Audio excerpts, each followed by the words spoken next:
Assalamu alaikum and welcome to your next lecture. Today we start our next chapter, that is defining the research problem. We have finished our first chapter, and I taught you that chapter in small parts because that chapter was a little bit long, and or there are so many new things which you are learning first time. That's why I was taught you teach you very slowly, but now we start our next chapter, and hopefully this chapter will finish in same lecture. ठीक है, तो हम लोग start करते हैं। सबसे पहले आपका जो है डिफाइनिंग द रिसर्च प्रॉब्लम। ठीक है, कहते हैं कि जब आप रिसर्च स्टार्ट करते हैं, ठीक है, तो रिसर्च बेसिकली स्टार्ट होती तब है जब कहीं पे कोई प्रॉब्लम होती है। ठीक है, कोई प्रॉब्लम होती है तो उसके सोल्यूशन के लिए रिसर्च की जाती है। ठीक है, तो बेसिकली जो बेस है रिसर्च की, जो बेस है, जो सीड होता है रिसर्च के, जो इतना बड़ा आपको एक रिसर्च का ट्री नजर आ रहा होता है ना, तो उसके नीचे जो सीड होता है ना, वो जो है ना, वो दैट इज एनी प्रॉब्लम, कोई एक प्रॉब्लम होती है जिसके सोल्यूशन को फाइंड करते हुए फिर पूरा एक जो है वो ट्री बनता है। ठीक है, तो वो कहता है कि रिसर्च प्रॉब्लम जो है ना, ये बड़ी इंपॉर्टेंट थिंग है। कहता है कि define the research problem correctly, the researcher must know what problem is. कहते हैं कि सबसे पहली बात ये है कि जो रिसर्चर है ना, उसको पता होना चाहिए कि वो क्या काम करने जा रहा है, उसकी रिसर्च प्रॉब्लम है क्या है। फिर उसको वो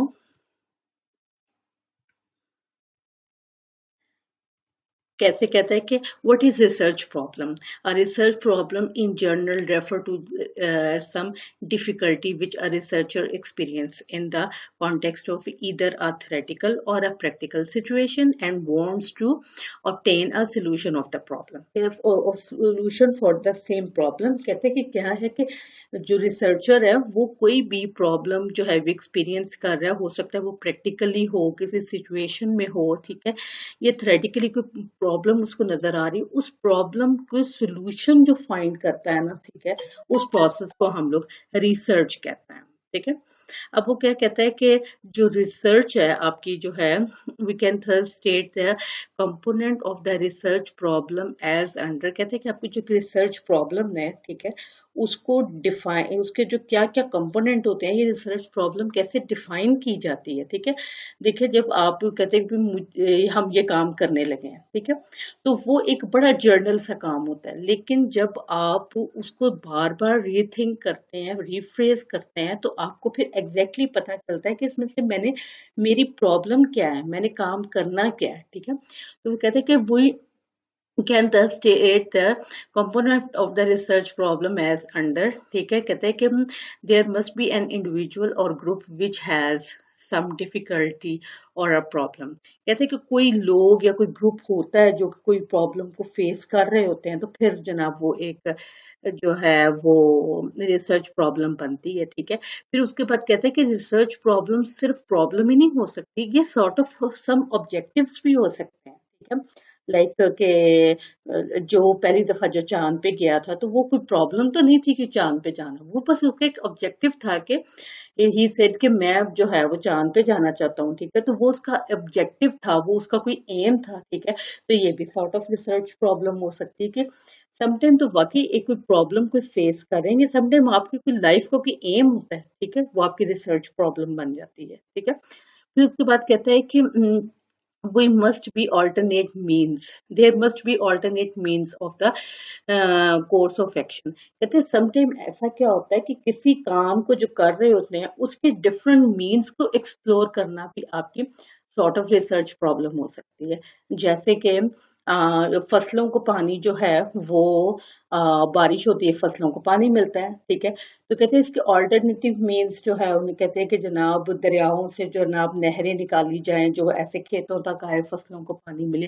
फिर और रिसर्च की तो उन्होंने कहा नहीं, इसका ऑल्टरनेट मीन ये है कि जो है वो ट्यूबवेल जो है वो बनाए जाएं, कुएं बनाए जाएं। ठीक है, वहां से पानी दिया जाए। फिर उससे आगे फिर मजीद रिसर्च हुई तो कहते हैं इसका ऑल्टरनेट मीन ये भी है कि ड्रिप इरिगेशन सिस्टम के थ्रू इनको पानी दिया जा सकता है। ठीक है, तो वो किसी भी काम करने के उसके ऑल्टरनेट वेज जो है उनको ढूंढना भी आपकी रिसर्च प्रॉब्लम होती है, ठीक है।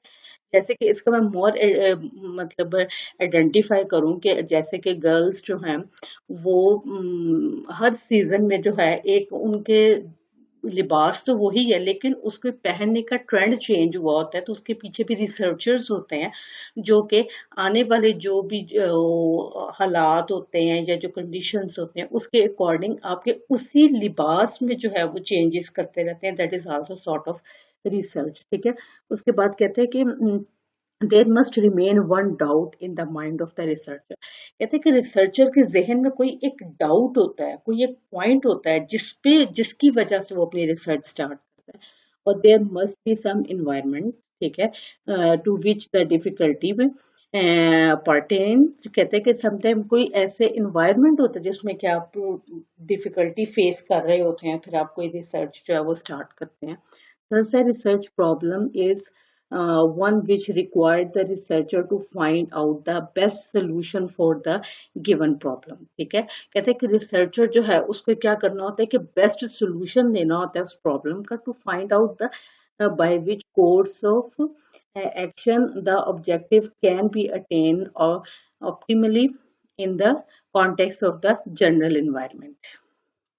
उसके बाद क्या कहता है कि searching the problem. Searching the problem सबसे बड़ा जो है काम होता है कि आपने सर्च करना है कि आपकी प्रॉब्लम है क्या। और मैं इसको थोड़ा सा अगर आप अपने आप को अगर आप देखें कि समटाइम हम कोई प्रॉब्लम फेस कर रहे होते हैं, ठीक है, तो हम लोग उसके बारे में बड़ा शोर मचा रहे होते हैं कि भाई हमें ये प्रॉब्लम है, हमें ये प्रॉब्लम है, हमें ये प्रॉब्लम है।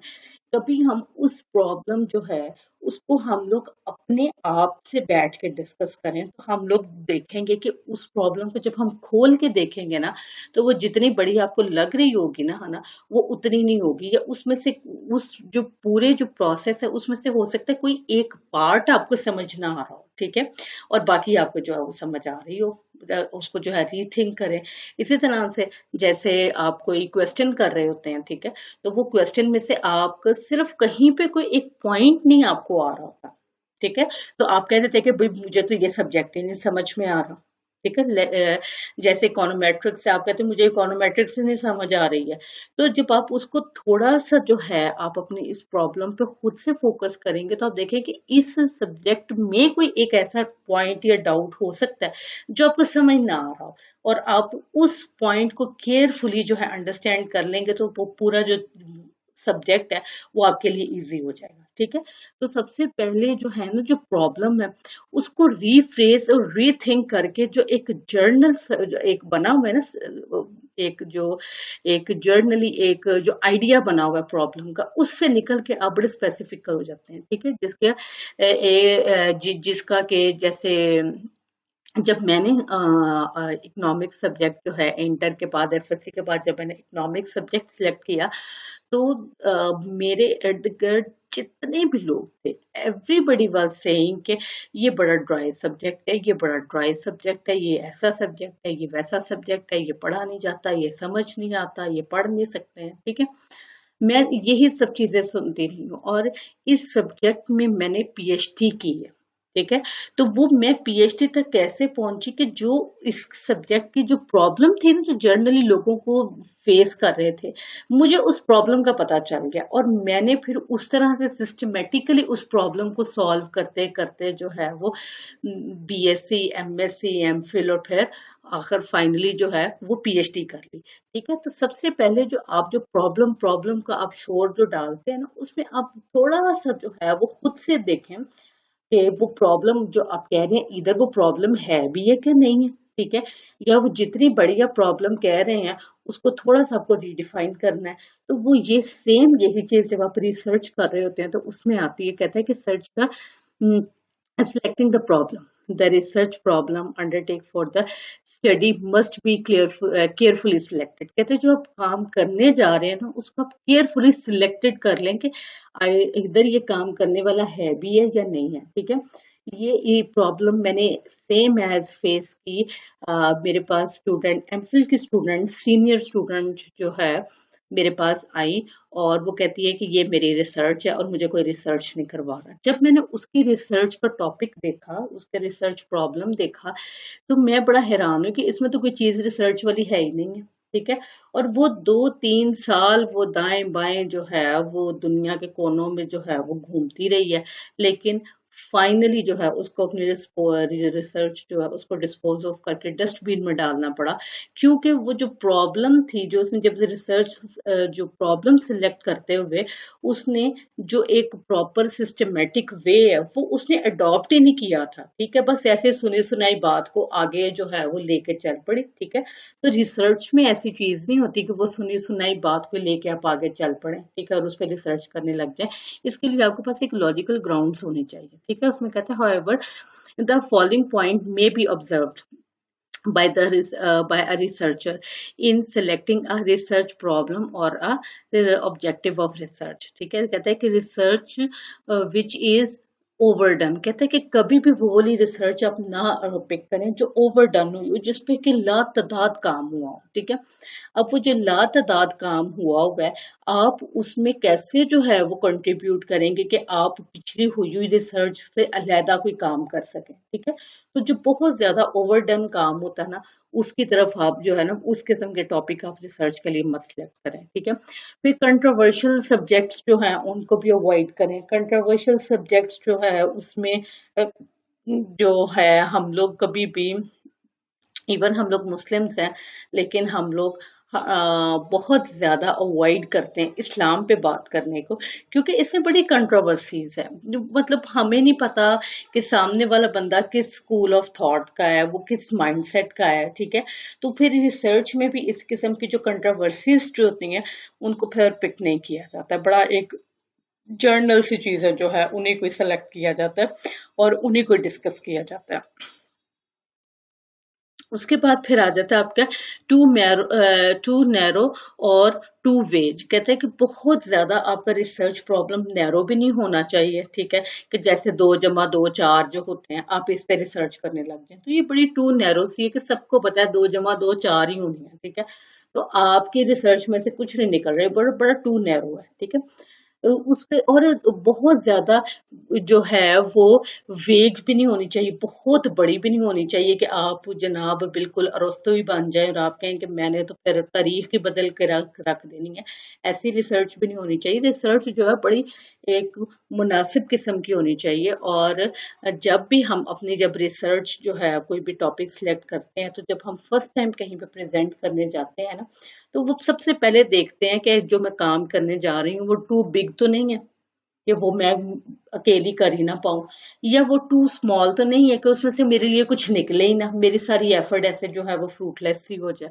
उसके बाद कहते हैं कि the subject selected for research should be familiar and feasible. कहते हैं कि जो आप सब्जेक्ट सिलेक्ट कर रहे हैं ना, है ना, उसके बारे में पहले कोई थोड़ी बहुत हो ना हो और कोई फिजिकल इम्प्लीमेंटेशन उसकी बनती हो। ठीक है, अब आप ये कहें कि मैं जो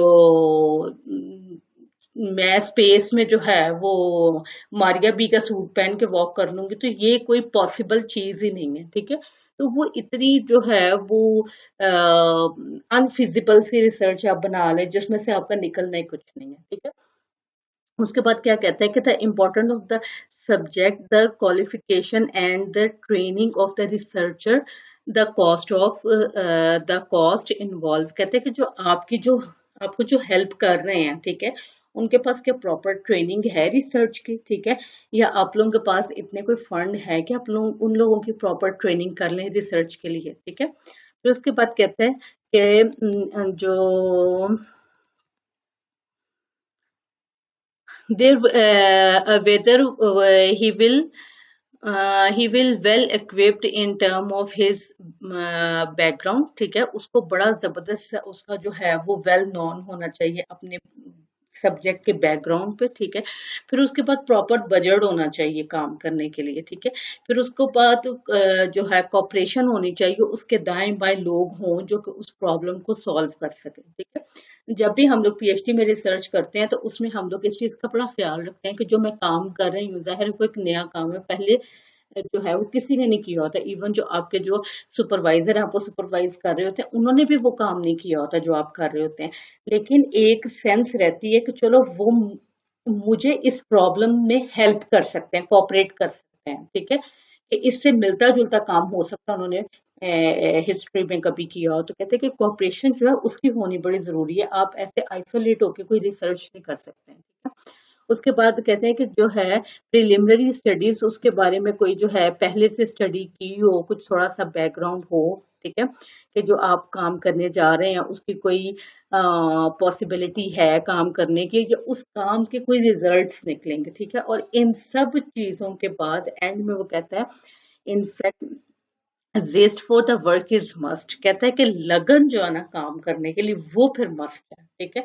बगैर लगन के आपकी रिसर्च नहीं होगी। और ये बात तो बड़ी ट्रू है कि रिसर्च में इतनी ज्यादा हर्डल्स आती हैं, इतनी ज्यादा हर्डल्स आती हैं कि जब भी कोई भी स्टूडेंट जो है जो पीएचडी कर रहा होता है उससे अगर पूछा जाए तो वो कहता है कि मैं अपनी पीएचडी के दौरान कम से कम मेरे जो है 3 या 4 ऐसे मौके आते हैं जिसमें मैं बड़ा क्लियरली सोचता हूँ कि मैं इसको छोड़ दूँ, ये काम मेरे से नहीं हो सकता, या ये काम कभी मुमकिन ही नहीं है पॉसिबल होना, ठीक है। तो वो कहते हैं कि उसमें फिर आपकी लगन होती है, जो आप एक काम को सेमली जो है वो रिपीट करते हैं, सेमली रिपीट करते हैं कि आपको उसके मुताबिक उसमें से रिजल्ट्स आए, ठीक है। उसके बाद कहते हैं कि necessity of the defining the problem, कहते हैं कि जो डिफाइन प्रॉब्लम है ना वो मजीद नेसेसिटी क्यों है उसमें, कहते हैं कि problem clearly state is a problem half solve, कहते हैं जब आप प्रॉब्लम को क्लियरली लिखते हैं ना, है ना, तो उसी में आपकी आधी प्रॉब्लम सॉल्व हो जाती है, ठीक है।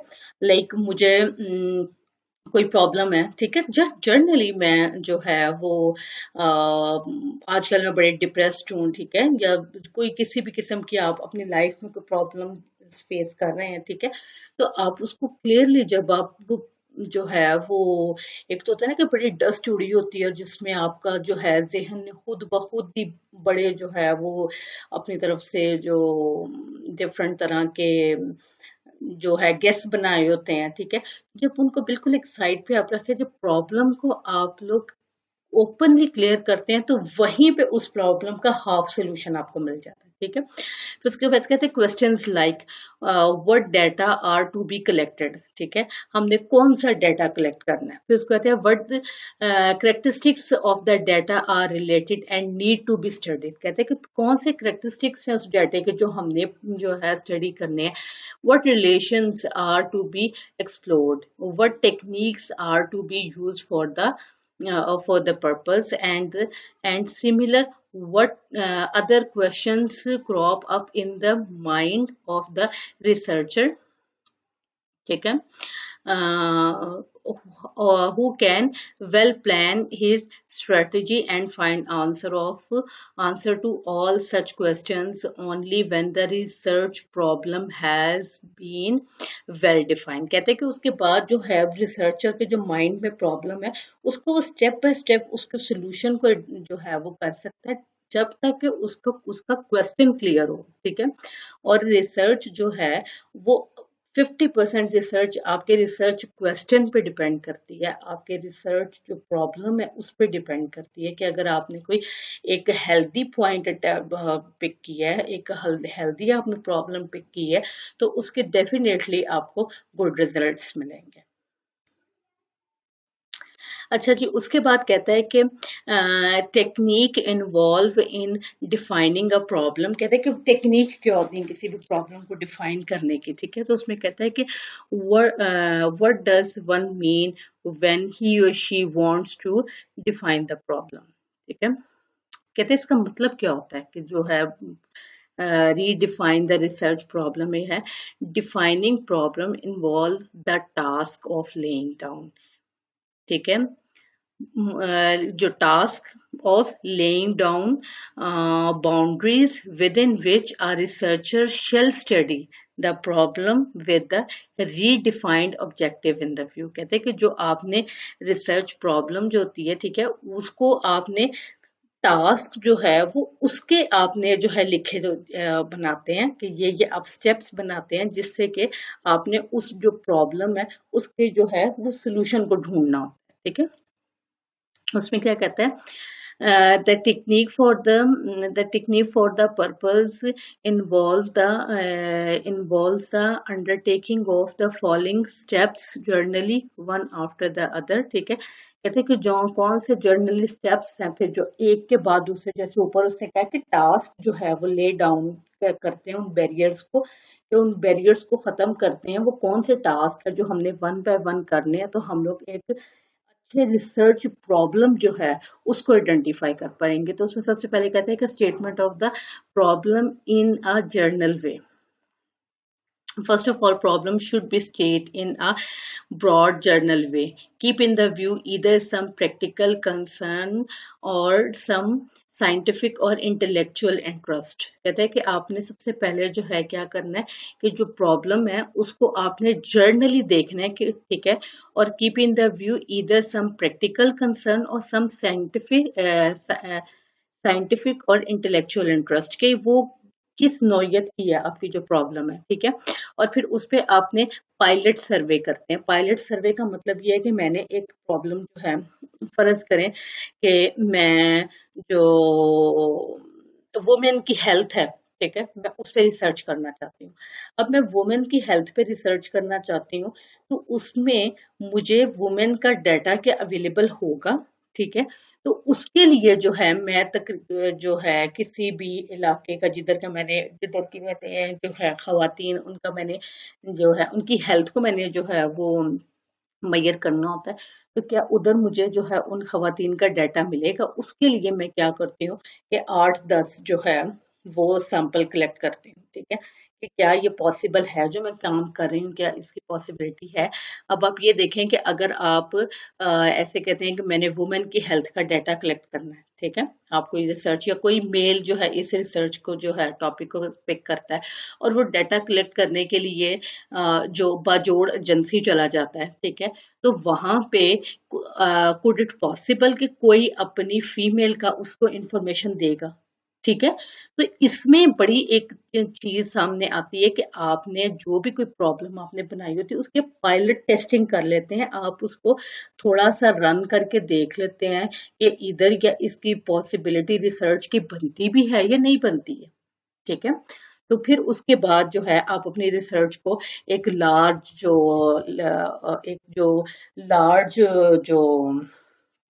स्केल है उस पे अप्लाई करते हैं। ठीक है, जब किसी भी रिसर्च की जब तक आप पायलट टेस्टिंग नहीं करेंगे आपको समझ ही नहीं आएगी कि लोगों का क्या रिस्पॉन्स है और आपकी ये रिसर्च जो है आगे कंटिन्यू जो है वो हो भी सकती है कि नहीं। उसके बाद कहते हैं कि understanding the nature of the problem. आपने जो नेचर ऑफ प्रॉब्लम है ना उसको अंडरस्टैंड करना है। The next step is define the problem is to understand its origin and nature clearly। कहते हैं कि आपने उसकी जो प्रॉब्लम है ना उसकी नेचर को क्लियरफुली आपने अंडरस्टैंड कर लेना है। उसके बाद the best way to understand the problem is to discuss it with those who first raised it in order to find out how the problem originally came from and with what objectives in view. फिर आपने देखना है कि ये कभी past में ऐसे कोई प्रॉब्लम रेज हुई थी और अगर ये हुई थी तो जनरली उसका ओरिजिन क्या था और उस प्रॉब्लम को उस वक्त सॉल्व करने के लिए कौन कौन से जो है वो मेजर्स लिए गए थे। ठीक है, फिर उसके बाद कहता है कि the researcher should also keep in the view the environment within which the problem is to be studied और अंडरस्टूड। कहते हैं कि फिर आपने वो एनवायरनमेंट देखना है कि क्या उस एनवायरनमेंट में उस स्टडीज की कोई फिजिबिलिटी बनती भी है या नहीं बनती है। ठीक है, आप ये देखें कि आप कोई जो मुस्लिम कंट्री जो है उसमें आप जाके जो है वो किसी ऐसे टॉपिक पे रिसर्च करना शुरू कर दें, ठीक है, जो जिसका कि हमारे जो रीजन से बड़ा जो है हमारे कॉन्फ्लिक्ट हो, ठीक है, तो उस पे आपको क्या रिजल्ट्स मिलेंगे। वो एनवायरनमेंट ही नहीं है रिसर्च करने का जिसमें कि रिसर्च की जाए। ठीक है, उसके बाद कहता है कि सर्वे द अवेलेबल इन लिटरेचर। फिर आपका जो प्रॉब्लम होती है ना उस प्रॉब्लम जो है उस प्रॉब्लम पे ऑलरेडी लोगों ने क्या काम किया हुआ है। ठीक है, उसमें कहता है कि all available literature concerning the problem at the hand must necessary be surveyed and examined before defining the research problem is given। ठीक है, अब वो कहते हैं कि सबसे पहले आप ये देखें कि जैसे मैंने कोई एग्जांपल बताई कि मैं वुमेन की हेल्थ जो है उस पर रिसर्च करना चाहती हूँ, तो मैं सबसे पहले देखूंगी कि इसके कोई वुमेन की हेल्थ पे पहले रिसर्च हुई हुई है या उस इलाके में पहले रिसर्च हुई हुई है। ठीक है, फिर मैं ये देखूंगी कि इससे मिलता जुलता जो है वो इलाका मेरे मुल्क में और कहाँ है, क्या वहां पे ऐसी रिसर्च हुई हुई है। ठीक है, तो उससे फिर आप लोग अपनी प्रॉब्लम से नियर रिलेटेड जो प्रॉब्लम्स होती हैं, ठीक है, उनकी लिटरेचर से आपको पता चलता है कि आपने अपनी प्रॉब्लम को कैसे सॉल्व करना है।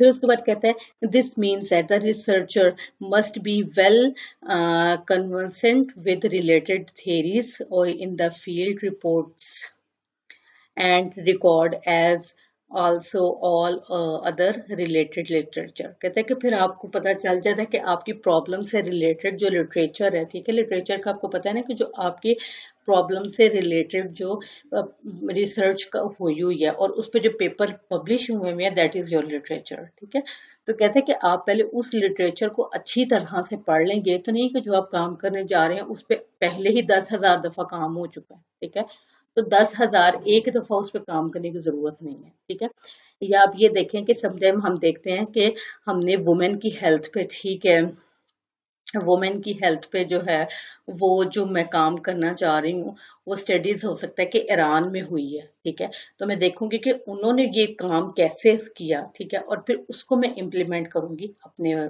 जो है वो जो भी मेरा रिसर्च एरिया होगा, ठीक है, जो शहर होगा मुल्क होगा उसमें अप्लाई करूंगी। ठीक है, उसके बाद फिर आ जाता है कि developing the ideas through discussion. कहते हैं फिर आपका ऐसे भी होता है कि आपके डिस्कशन करके ना आइडियाज डेवलप होते हैं। अब ये बड़ी एक इम्पॉर्टेंट चीज है कि आप अपनी प्रॉब्लम जो है ना वो आप कंसर्न बंदा जो है उसी के साथ अगर आप डिस्कस करेंगे तो आपकी जो प्रॉब्लम है उसका सोल्यूशन जरूर मिल जाएगा। ठीक है, अगर आपको आपके किसी स्टडीज में कोई प्रॉब्लम आ रही है, ठीक है, तो आप वो प्रॉब्लम जो है डिस्कस करने लगते हैं आपके उस अपने उस दोस्त से अपनी इस प्रॉब्लम को जो है, लेट सपोज आपको इकोनोमेट्रिक्स में प्रॉब्लम आ रही है, ठीक है, और उस इकोनोमेट्रिक की प्रॉब्लम को आप डिस्कस करने लग जाते हैं अपने उस दोस्त से जिसकी पान की शॉप है। ठीक है, तो क्या ऐसे हो सकता है कि वो जो आपके दोस्त जिसकी पान की शॉप है वो आपकी इस प्रॉब्लम का कोई सोल्यूशन निकाल सके, बल्कि वो आपकी इस प्रॉब्लम को मजीद पोल्यूटेड कर देगा। ठीक है, तो उसमें बड़ा जरूरी है कि आप अपनी जो प्रॉब्लम है उसको आप अपने जो राइट पर्सन है उसके साथ डिस्कस करें ताकि वो आपकी जो जो प्रॉब्लम है उस पे अपना कोई अपना जो कोई एक्सपीरियंस से कोई जो है वो अच्छी चीज जो है वो ऐड करे और आपके जो सोल्यूशन है आप अपने सोल्यूशन की तरफ मूव करें, ना कि आप अपनी प्रॉब्लम को मजीद कॉम्प्लिकेटेड कर लें। समटाइम ऐसा होता है कि हम अपनी प्रॉब्लम को अनकंसर्न लोगों के साथ डिस्कस करते हैं जिससे हमारी प्रॉब्लम मजीद कॉम्प्लिकेटेड होती जाती है। ठीक है, तो जैसे शुरू में बात की थी कि प्रॉब्लम को री जो है वो डिफाइन करना या क्लियरली लिखने में ही आपको अपनी प्रॉब्लम का हाफ सोल्यूशन मिल जाता है। ठीक है, तो उसमें कहते हैं कि finally the research must sit to the rephrase research problem into the working proportion।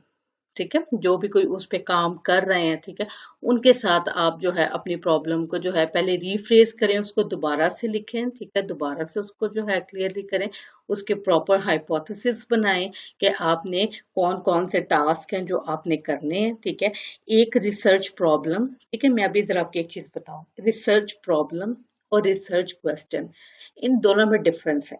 जो रिसर्च प्रॉब्लम है ना वो ये है कि लेट सपोज रिसर्च प्रॉब्लम ये है कि मैंने अपने जो मेरे जो रेगिस्तान के इलाके हैं, ठीक है, वहां की फसलों को पानी नहीं दिया जाता। ठीक है, ये मेरा रिसर्च प्रॉब्लम है। अब इस रिसर्च प्रॉब्लम में रिसर्च क्वेश्चन काफी ज्यादा हो सकते हैं, ठीक है।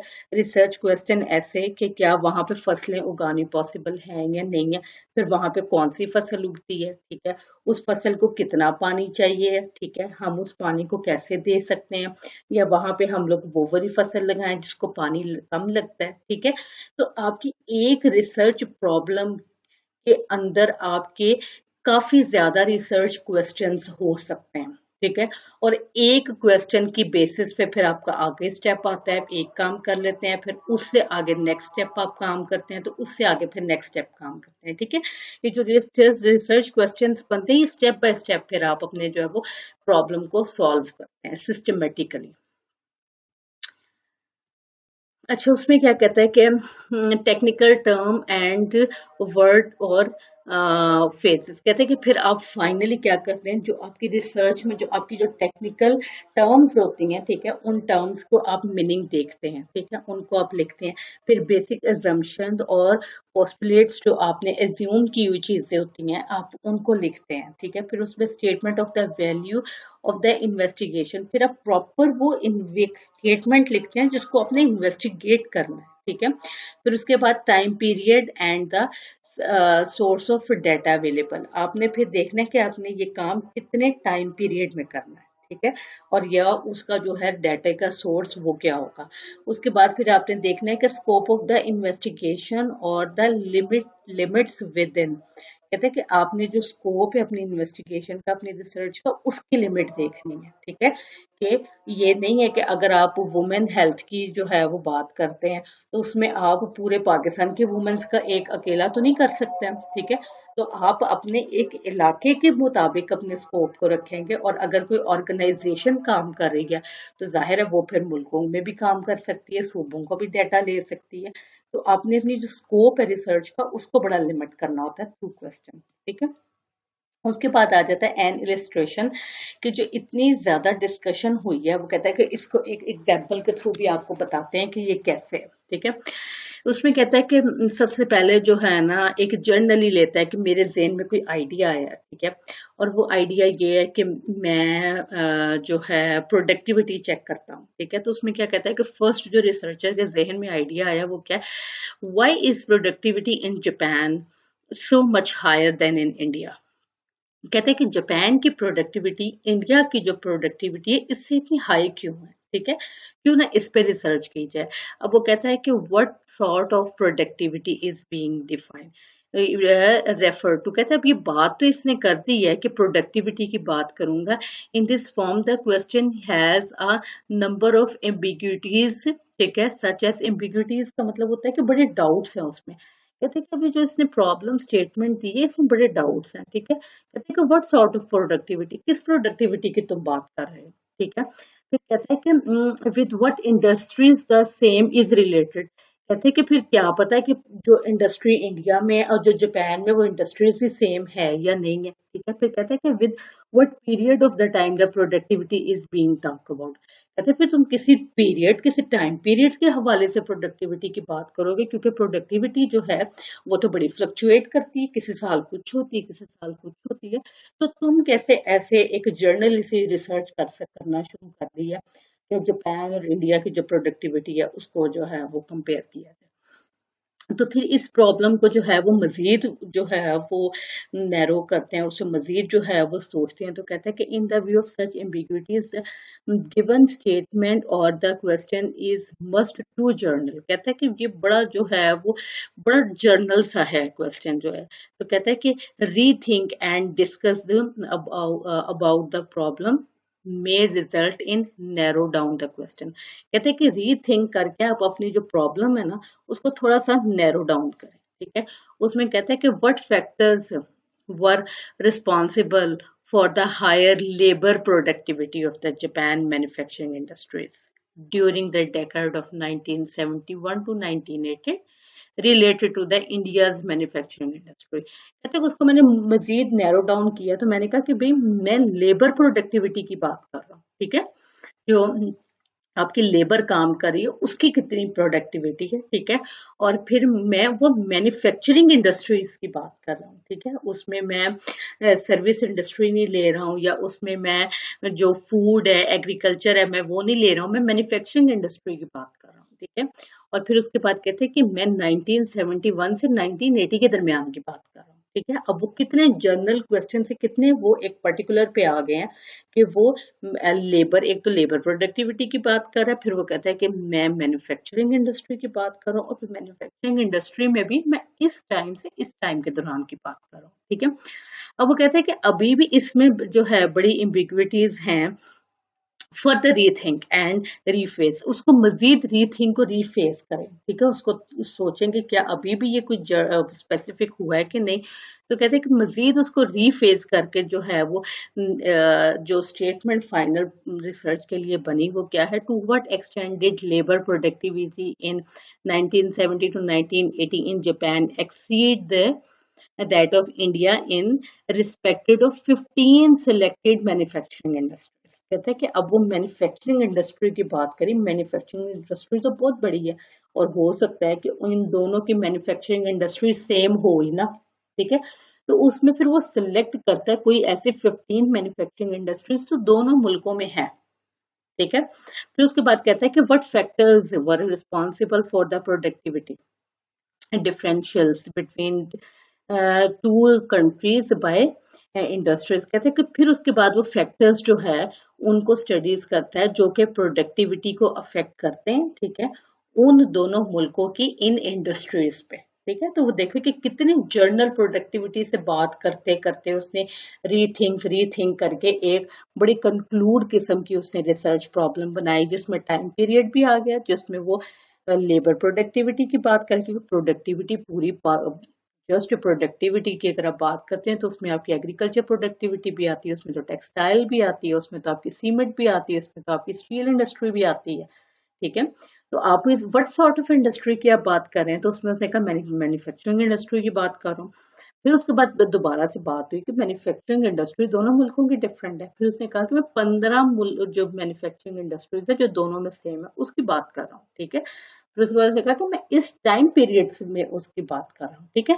तो इस तरह से एक जर्नल स्टेटमेंट को कैसे आप नैरो डाउन करके अपने प्रॉपर रिसर्च टॉपिक और रिसर्च प्रॉब्लम की तरफ आते हैं, ठीक है, उसकी उसने ये एक एग्जाम्पल दी है, ठीक है।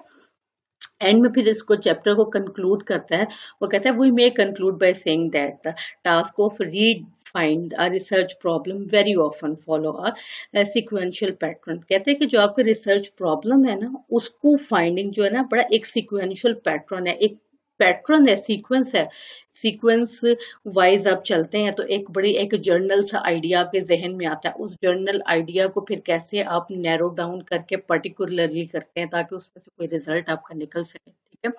The problem is state in a journal way, the ambiguities are resolved, thinking and rethinking process result in more specific formulation of the problem, ठीक है। कहते हैं कि आप वो जो जर्नल वे है उस और जो आपकी जो एम्बिग्विटीज है उन एम्बिग्विटीज को आप लोग थिंक करते हैं और रीथिंक के प्रोसेस करते हैं, प्रोसेस से गुजरते हुए आप उस प्रॉब्लम जो है उसकी स्पेसिफिक फॉर्मुलेशन जो है वो क्रिएट कर लेते हैं, ठीक है।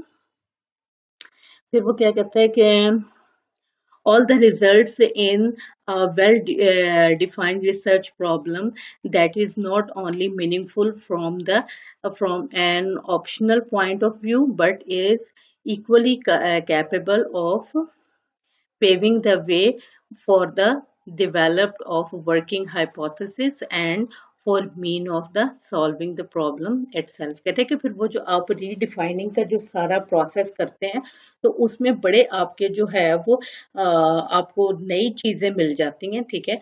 और ऐसे हाइपोथेसिस आप क्रिएट करते हैं जिससे कि आपको अपनी प्रॉब्लम जो है उसको सॉल्व करने में हेल्प मिलती है, ठीक है। यहाँ पे ये आपका जो है वो चैप्टर कंप्लीट हो गया, बड़ा शॉर्ट सा ये चैप्टर था कि आपने जो रिसर्च प्रॉब्लम बेसिकली होती क्या है, ठीक है, और रिसर्च प्रॉब्लम जो है वो कैसे बनाई जाती है। सिर्फ एक आइडिया जो जहन में आ जाना वो रिसर्च प्रॉब्लम नहीं होती है, ठीक है। जैसे कि अगर आपके जहन में आइडिया आया कि मैं K2 जो है मैंने उसको जो है मैंने हाइकिंग करनी है और K2 के मैंने टॉप पे जाना है, ठीक है, ये एक जर्नल आइडिया है, ठीक है।